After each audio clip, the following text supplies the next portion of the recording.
Gereja Katolik Santo Fransiskus Xaverius Kuta. Gereja kami yang tercinta ini telah berdiri sejak tahun 70-an hingga sekarang, tak lekang walaupun diterpa oleh era modernisasi. Segala angin topan dan badai telah diarungi oleh bahtera yang tangguh ini.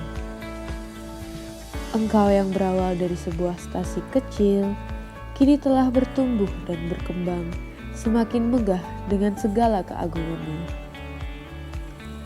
Gereja tahun 80-an yang dipelopori dengan formasi kapal ini telah melewati perjuangan hebat hingga mengalami rekonstruksi pada tahun 2003. 2 tahun berlalu, berdirilah gereja baru pada tahun 2005 yang ditahbiskan oleh Monsinyur Benyamin Bria dan diresmikan oleh Bupati Badung pada tanggal 1 Mei 2006. Tak terasa, tibalah momen peringatan Hari Santo Pelindung Gereja kita, tempat yang penuh dengan kenangan serta doa yang menjadi fondasi kekuatan kami.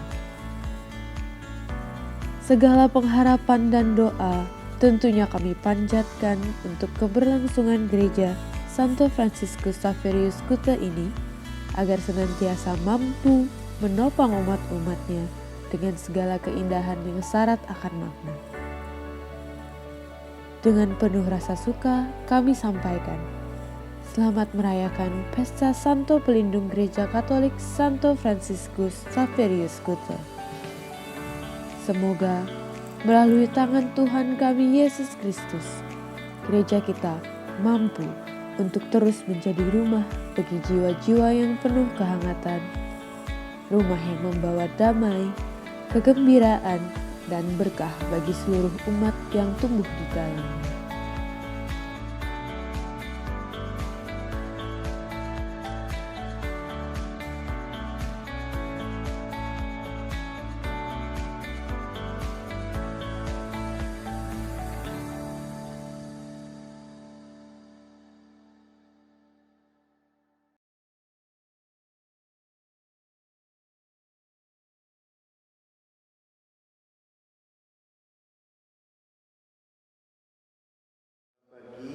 Bapak Ibu yang terkasih, selamat juga pestanya tanggal 3 Desember Pelindung Santo Fransiskus Xaverius Kuta.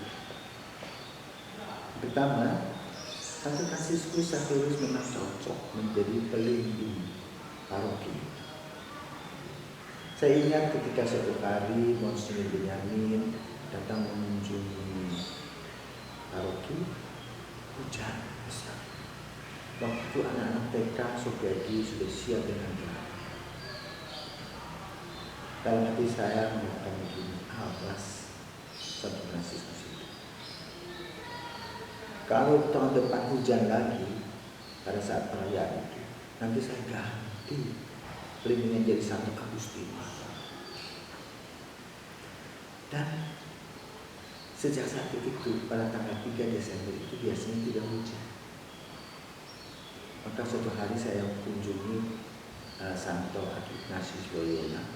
Saya tidak mencari patung Ignatius, tetapi saya mencari patung Santo Fransiskus Xaverius. Itu mengatakan, minta maaf ya, kok saya punya itu kok tidak bagus. Tapi betul engkau pelindung pelindung umat kita. Kenapa? Dia ada di sekitar pelabuhan. Yang kedua, sejarah. Saya dengar dulu bandara mulai dibuka sekitar tahun 70-an. Dan kemudian ada orang-orang Katolik yang bekerja di sana. Boleh dikatakan kalau mau jamaskan UKBP, umat perdana.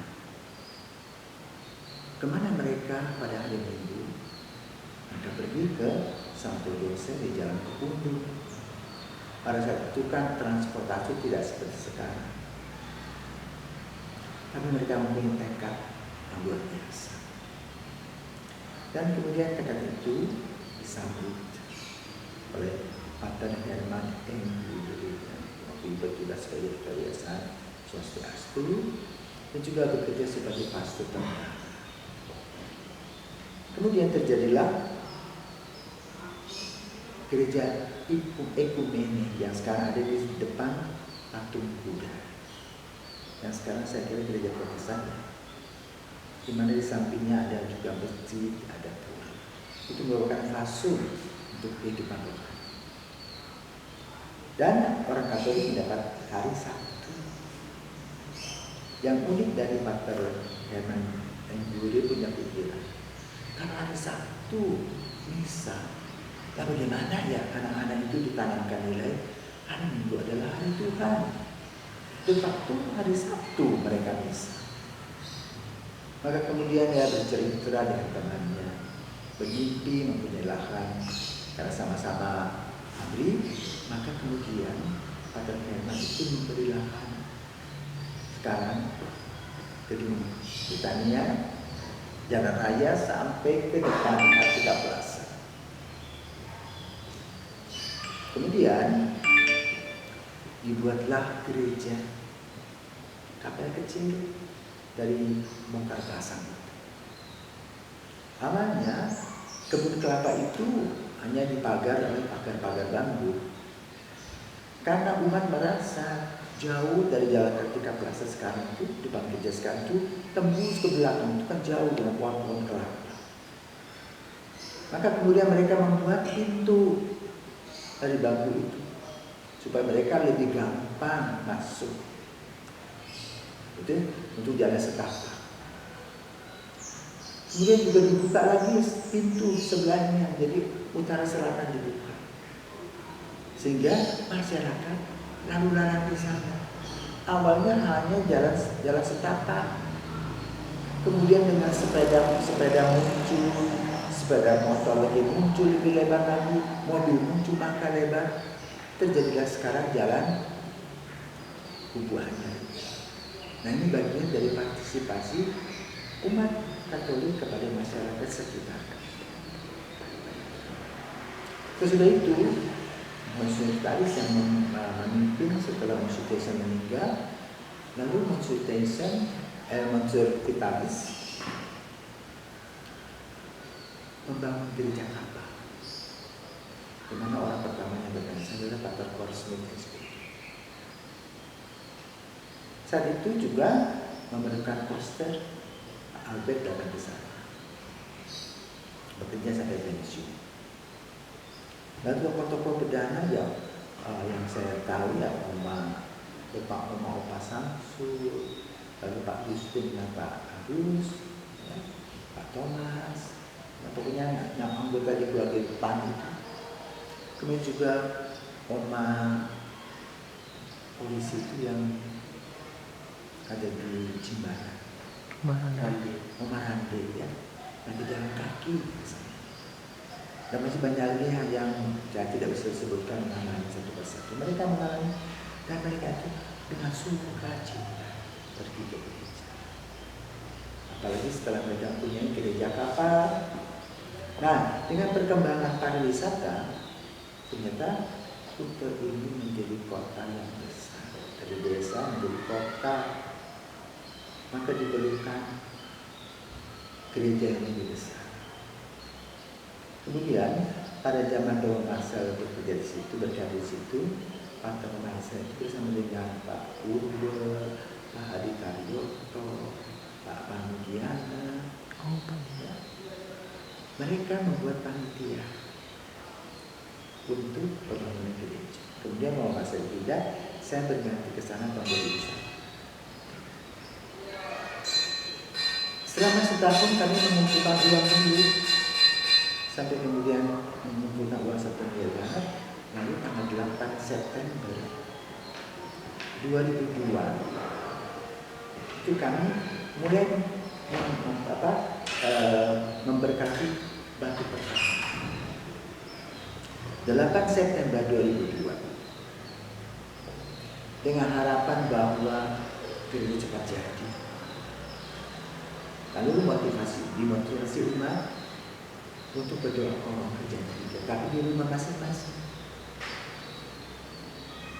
Setiap hari Minggu bertemu orang-orang tua itu yang para umat perdana itu, kami doa orang tua. luar biasa.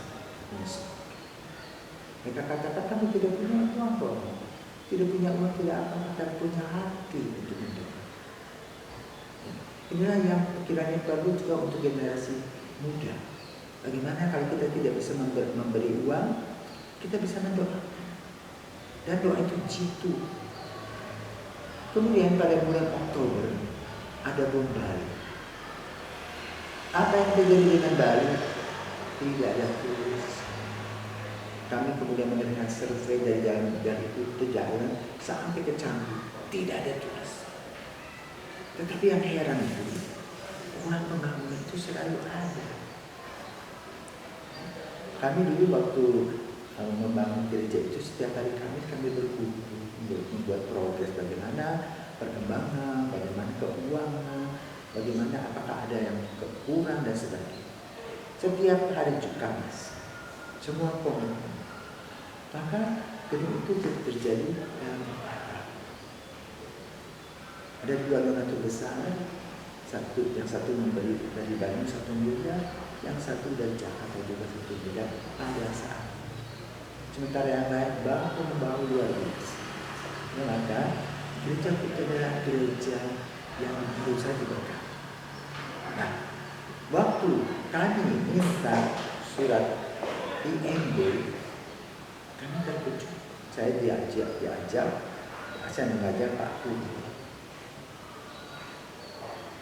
Di kantor PU itu di Denpasar.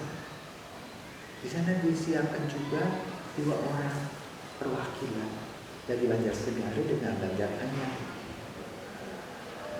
Lalu ketua PU itu bertanya, apakah kalian setuju dengan pembangunan pusat pembina iman di Kutu? Katakan setuju. Kenapa kamu setuju? Karena mereka sudah lebih dulu, kedua mereka itu sudah berpartisipasi membantu kami. Jawaban itu dua-duanya. Sehingga IMB itu kami dapatkan 3 bulan. Dengan adanya IMB 3 bulan ini, kami membangun dengan lancar. Dana juga disiapkan Tuhan, banyak donatur yang datang, dan rampung tata. Sesudah itu barulah kita mulai merasakan orang datang dari segala penjuru untuk berdoa di sana. Dengan berkat yang kita dapatkan di sana. Juga berkat perlindungan Santo Fransiskus Xavier, dan tentu saja mendoakan kita. Bersama dengan mereka-mereka yang kini sudah tiada, orang tua-tua kita yang tekun, dan mereka tahu kesulitan bagaimana hidup gereja, bagaimana mereka harus mengatur waktu untuk ke gereja, menanamkan ilmu pada anak-anaknya, dan doa-doa yang luar biasa. Dan ini saya kira yang perlu diperhatikan pada masa sekarang. Sebagai orang tua, kita bersyukur atas semua yang Tuhan telah berikan kepada kita. Kaum muda, orang muda yang melayani harap selalu bahu membahu, berdekatan satu sama lain seperti domba dan gembala yang baik, sehingga tidak terjadi hal yang kurang menyenangkan. Selamat pesta, Tuhan senantiasa memberkati.